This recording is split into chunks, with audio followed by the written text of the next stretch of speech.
आपण भी weight loss ये 5टा मिथ ऊपर विश्वास करूचंती कि राति रे खाइले पेट भारी जाए। भाई एटा गोटे मिथ अच्छी। राति रे खाइले केबे भी पेट भारू नहीं।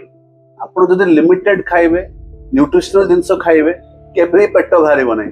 किंतु जदि आपण जंक फूड खाइबे सिंगड़ा खाइबे आलू चप बरा पियाज मिसै कि रगड़े कि पेटे ही खाइदेबे ताले निश्चय आपनकर पेट सहित सब किछि भारी जीव रे बाबा। मु ब्रेकफास्ट स्किप कर देले मोर वजन कम हो जीव। भाई एटा भी गोटे मिथ अछि। आपण ब्रेकफास्ट स्किप करले केबे भी वेट आपनकर कम होबनी। आपनकर बॉडी सकाळे उठिला वर्कआउट कला माने किछि ना किछि न्यूट्रिशनल जिंस खोजे।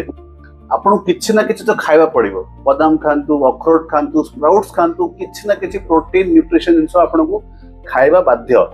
खाली ग्रीन टी पी देले वो सब काम तमाम। भाई केवल ग्रीन टी केबे भी आपनकर वेट लॉस करिवो नहीं। Green tea is just a booster. से आपनकर मेटाबॉलिज्म को इंक्रीज करिवो, आपनको कैलोरी बर्निंग रे हेल्प करिवो। बट ग्रीन टी रे ना कि कार्बोहाइड्रेट अछि, ना कि प्रोटीन अछि, ना कि विटामिन्स मिनरल्स अछि जोटा अपन बॉडी को दरकार। भाई जिम न गले ना मोर वेट केबे कमिबो नाही। एडा सबुठो बड़ मिथ अछि भाई। आपण घरे वर्कआउट करिवे 80% डाइट ऊपर काम करिवे 100% आपन को जिम दरकार भी नहीं। घरे बसी बसी भी वेट रिड्यूस करि परिबे। झाड़ बोइला माने उफ मोर चर्बी पूरा कमी गला। भाई एडा सबुठो बड़ मिथ। आपन गरम दिन रे अबिका 3टा 4टा जैकेट पिंदी कि मार्केट रे बुलिबे झाड़ भारीबो नहीं। आपन भाबिबे झाड़ भारी गला माने किले मोर कमी गला। आ घरे आला जेमति पानी पी देले एरी हेई काली तो 80 थिला आज कोन से 81 ही गला ताले कोन करिवे।